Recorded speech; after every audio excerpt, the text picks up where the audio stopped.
Bonjour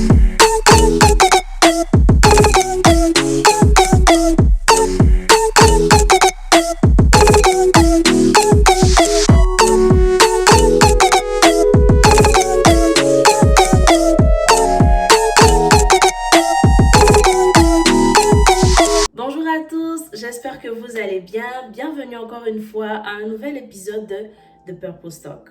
Alors aujourd'hui, c'est une story time, donc nous avons fini avec notre série qui portait sur la méditation et le chrétien.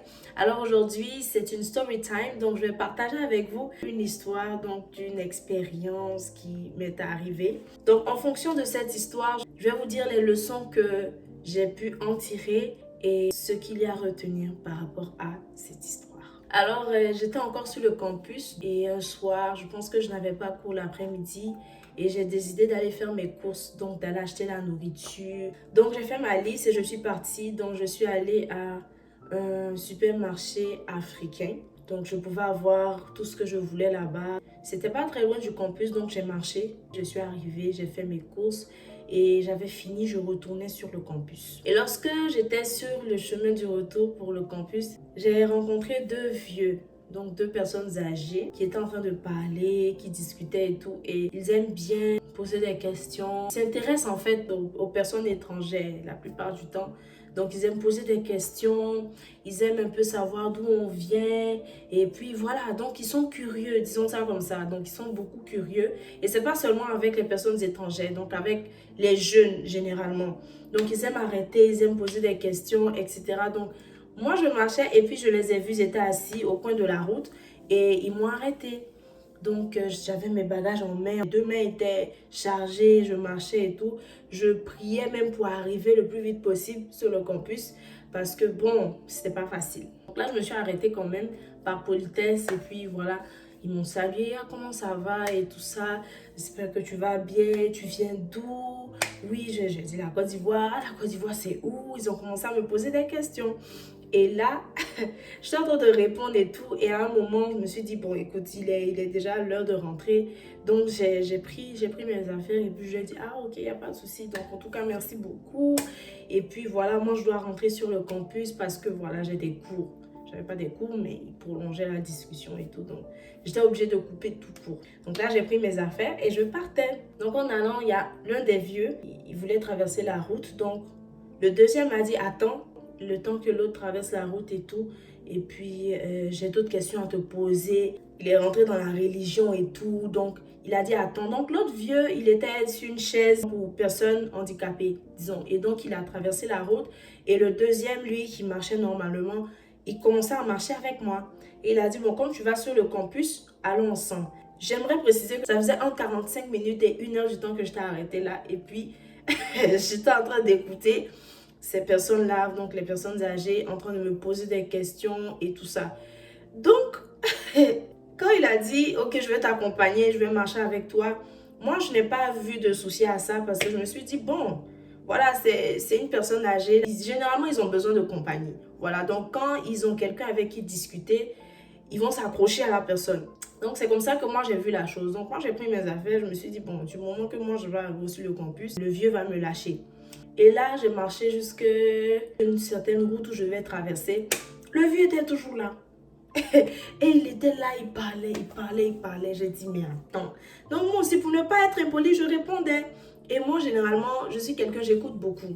Voilà, j'écoute beaucoup, je suis très attentive. J'ai le temps pour écouter. Donc, je suis assise là, je peux écouter quelqu'un pendant des heures. Ça ne me dérange pas. Et souvent même, il y a des gens, en tout cas, il y a eu pas mal d'expériences où il y a des amis qui m'ont dit, non, toi, tu es resté là à écouter cette personne-là jusqu'à...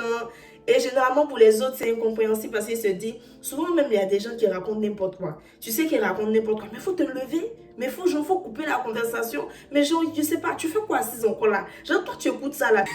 Moi, j'écoute les gens, j'ai pas de souci à ça. Le vieux continuait à parler, il me posait des questions. À un moment même, c'est lui seul qui parlait. Moi, je l'écoutais. Je faisais comme, ah bon, oui. Donc, on est arrivé, on marchait, on a traversé la route. On prenait une autre côte maintenant et c'est la côte qui me menait maintenant au campus. J'ai monté tout ça et dans tout ça, le vieux n'a pas dit, attends, je vais t'aider. Hein? Les deux barrages nous sont en ma main. Le vieux parle, ça finit pas. Donc, on marchait jusqu'à on montait la côte. Je me dis, mais c'est à quel moment il va partir? Parce que moi-même, à un moment, je lui ai dit, mais j'ai un cours et puis j'ai quelqu'un qui m'attend pour un travail de groupe. Donc, je vais devoir aller rapidement parce qu'il est déjà l'heure. Et donc, je commençais à marcher rapidement. Le vieux n'a pas compris que c'était un alibi pour qu'il se retourne. Le vieux continuait à me suivre. Donc, on partait, il parlait. Ah, mais bah, c'était dur. Mais à un moment, je suis obligée d'attendre un peu parce que souvent, il parle et puis il s'arrête. Parce qu'il est un peu essoufflé, donc il s'arrête. Donc, je m'arrête aussi, puis je regarde, mais le temps passe. Je dis, mais je suis dans quoi aujourd'hui? On a marché jusqu'à on est arrivé maintenant devant l'un des bâtiments du campus. Parce que le campus est grand. Et ce bâtiment-là, c'est à 2 minutes du campus. Donc, on est arrivé devant le bâtiment-là. Il reste juste à descendre les escaliers, marcher et rentrer dans le campus, bon, dans la résidence, et puis tu es arrivé. Donc, on était là, je me suis arrêtée avec mes bagages. Donc, quand je suis partie, il était 17 h. Quand j'étais arrêtée devant le bâtiment et le vieux était toujours là, il était 19 h, près de 19 h 30. Et là, le vieux continue de parler. Et à un moment, ça devenait dangereux. Et je continuais à lui dire, je l'arrêtais souvent pour lui dire, excusez-moi, mais je dois partir parce qu'il y a quelqu'un qui m'attend. Donc, je dois aller à un coup et tout. J'ai un travail de groupe, il y a quelqu'un qui m'attend, je dois partir. Et il n'y avait personne. Genre, le coin devenait noir et puis on était juste deux. J'ai l'impression que le vieux, il n'entend pas ce que je lui dis. Il continue de parler, il explique sa vie, il raconte sa vie et tout. Ah, dans mon cœur, je dis, Seigneur, ça là, je vais faire comment? Et ça devenait apeurant, quoi. Parce que je dis, mais on s'en va où avec tout ça là? Je ne sais même pas si c'est un kidnappeur aussi. Il est vieux, mais il laisse pas. Il lâche pas l'affaire. Il est là depuis, il passe, il ne se fatigue pas. Il n'a même pas envie de s'asseoir. Je t'ai dit, il a arrêté, même il est à l'aise. Et même si je continue à marcher jusqu'à un autre quartier, il allait me suivre. Je dis, mais ça commence à faire peur. Donc j'étais arrêtée là, mon cœur commençait à battre. Quand je veux prendre mes affaires pour partir, je dis non, non, non, non, mais... Et puis il recommence. Donc j'étais arrêtée là jusqu'à... Il y a une jeune fille qui est descendue du bâtiment, elle est sortie. Il n'y avait personne, hein. Il n'y avait personne. On était juste deux devant le bâtiment là, le vieux et moi. Voilà une jeune fille qui sort du bâtiment. Une blanche, bon, une européenne. Elle avait un style pas très commun. Voilà, elle s'était coiffée, elle avait mis teinture. Voilà, les styles des gothiques, disons comme ça. Elle était habillée en tout noir, des chaînes partout. Et puis des piercings, tout ça là, et des trucs. Et elle est descendue, elle est venue vers nous. Et puis elle a dit, salut, elle me parlait à moi.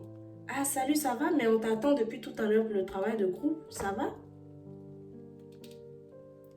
Devant le vieux là, je n'ai pas montré que je ne la connaissais pas ou je ne savais pas de quoi elle parlait. J'ai juste dit, oui, ah, j'arrive, c'est juste que j'étais en train de parler avec monsieur, donc j'arrive tout à l'heure. Elle dit, mais viens, je suis venue te chercher. Et puis, elle a pris l'un de mes sacs. Et puis, le vieux m'a dit, ah, donc c'est la fille avec qui tu as le travail de groupe. J'ai dit, oui. Et on a pris les sacs, je partais. Mais je vous assure que je ne connaissais pas la fille, je ne l'avais jamais vue avant. Et moi, je n'ai pas assez d'amis européens. Je n'ai presque même pas d'amis blancs. Je ne la connaissais pas, je ne l'avais jamais vue dans le campus.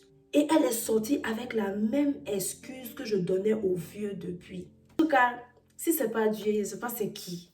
Elle est sortie avec la même excuse. Non, mais on t'attend pour le travail de groupe là et tout. Et là, sur le coup, c'est-à-dire, il faut comprendre. Souvent, Dieu vous envoie des gens vous aider, vous ne comprenez pas les codes. Et si devant le vieux là, je disais, non, je ne te connais pas. C'est une opportunité qui était là pour te sauver. Tu n'as pas vu, tu n'as pas joué le jeu. Et il a joué le jeu. Et là, maintenant qu'elle a pris un de mes sacs, on est rentré dans le bâtiment. On voulait que le vieux parte, tu vois. Donc, on n'allait pas aller au campus pour qu'il nous suive. On est rentré dans le bâtiment. Et là, on le voyait partir. Et là, on marchait comme si on partait et tout. Et puis, il lui a dit, ah, salut, comment ça va? Comment tu t'appelles? Et puis, elle m'a dit son nom et tout. Elle dit, ah, que j'ai vu. Je voyais depuis longtemps dans le bâtiment que, ça dit, il avait l'air de ne pas te lâcher, quoi. Ça ressemblait un peu à de l'harcèlement et tout. Que ici, il faut faire attention, que même si ce sont des personnes âgées, même si ce sont des aînés, comme on dit, il faut faire attention et tout. Parce qu'il y en a plein, ce sont des obsédés sexuels. Et puis, voilà, quoi. Donc, on ne sait jamais. Puis, vous étiez seuls, vous étiez deux. Donc, j'ai vu que tu avais besoin d'aide. Voilà. Et donc, c'est pour ça que je suis venue t'aider. Hein? Je ne croyais pas. Il était là comme, Seigneur, c'est comme ça que tu fais. Je ne croyais pas. Je réfléchissais jusqu'à... Et puis après, elle m'a donné mes affaires. Et puis, je suis rentrée sur le campus. Il regardait la fille là jusqu'à... Seigneur. Et quand je suis arrivée à la maison, il a dit, Seigneur, merci. Parce que je n'ai pas compris la situation. Je ne comprenais pas. Et je ne sais pas ce qui aurait pu m'arriver. Franchement, je ne sais pas comment la situation même allait se passer. Comment j'allais faire pour échapper à ce vieux-là. Je ne savais pas.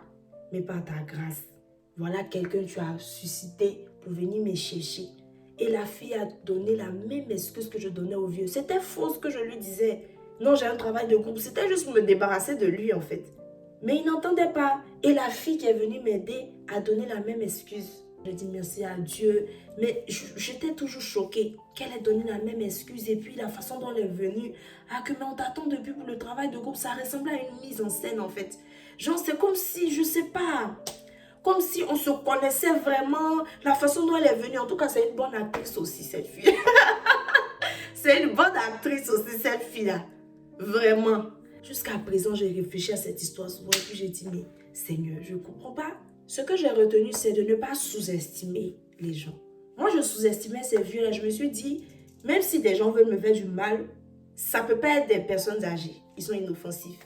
On ne sait pas ce que ces vieux-là pouvaient me faire. Mais plus précisément, ce vieux-là qui m'a suivi pendant 1h30 du temps. Je ne sais pas ce qu'il pouvait me faire. Je ne sais pas ce qu'il voulait exactement. Je ne connaissais pas ses pensées. Je ne savais pas c'était quoi le plan.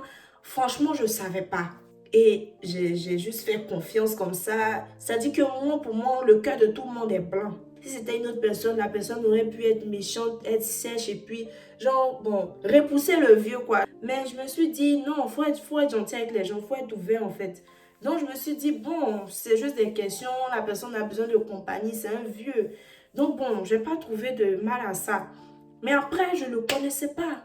C'était vraiment une erreur de faire confiance comme ça à quelqu'un que tu ne connais pas, même si c'est un vieux, et puis le laisser même t'accompagner jusqu'à où tu es. Heureusement que c'est sur le campus. C'est un coin où il y a beaucoup de personnes. C'est pas comme une maison où il peut savoir que voilà, ça c'est la maison de la fille. Non, faut faire attention, faut rester sur ses gardes.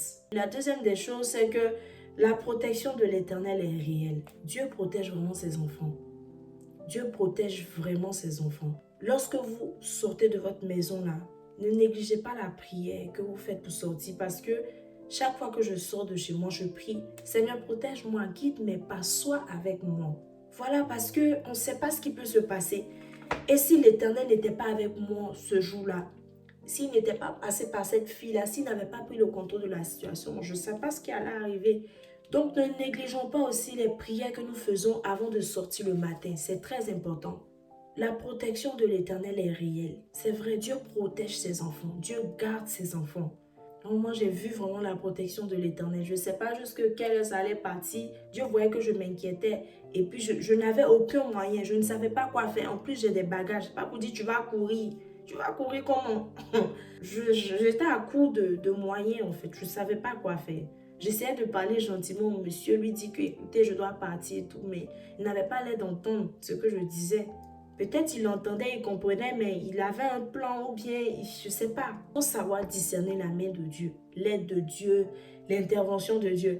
Parce que quand j'ai vu la fille, comme je disais, c'est une fille gothique et tout, cheveux rasés, couleur, en tout cas un peu façon. Moi, j'ai jamais connu ce genre de personne. C'est-à-dire, personnellement, je n'ai jamais été amie avec des gens comme ça, donc des gothiques ou bien des gens qui ont un certain style. Et sûrement que c'était une fille de LGBTQ parce que j'avais vu le drapeau de plusieurs couleurs qu'ils mettent. J'avais vu sur son sac.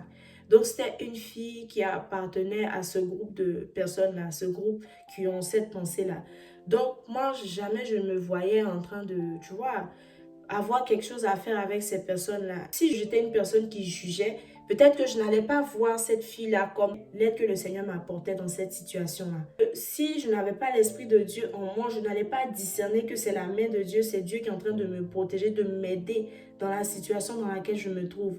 J'allais peut-être banaliser ou bien laisser l'opportunité passer et me rendre compte après que c'était réellement Dieu qui envoyait la fille m'aider en fait. Il faut être reconnaissante à la personne mais aussi à Dieu. Donc j'ai remercié la fille, j'ai dit merci aussi à Dieu et j'ai montré ma reconnaissance. Voilà, j'ai demandé son nom, ah, qu'est-ce que tu fais au cégep? Je me suis intéressée à elle. Voilà, donc il ne faut pas regarder à l'apparence des gens aussi souvent. Dieu peut utiliser n'importe qui pour t'aider dans des situations. Dieu peut utiliser n'importe qui pour te bénir. Dieu peut utiliser n'importe qui en fait pour toucher ton cœur par rapport à quelque chose de précis. En parlant de ne pas juger les apparences, je sais qu'il y a certains chrétiens qui allaient directement juger cette personne-là. Après, je n'ai plus jamais revu cette fille du tout, du tout. Peut-être que c'était un ange, mais en tout cas, je remercie le Seigneur. Donc, soyez attentifs à l'Esprit de Dieu, priez toujours pour la protection divine et sachez que la protection de Dieu est réelle. Même si tu sors toujours, tu rentres, tu as l'impression que c'est évident. Je vais sortir, je vais rentrer. C'est pas évident, c'est pas un acquis. C'est le Seigneur qui te protège. Donc la protection de l'Éternel est réelle. Voilà, il ne faut pas sous-estimer les gens. Voilà, il ne faut pas penser que parce que tel est tel, la personne ne peut pas me faire du mal. Ou bien voilà, prendre pour acquis que tout le monde a le cœur blanc. C'est faux. Que le Seigneur nous bénisse. N'hésitez pas à liker la vidéo, à commenter, à partager, mais surtout à vous abonner si ce n'est pas encore fait.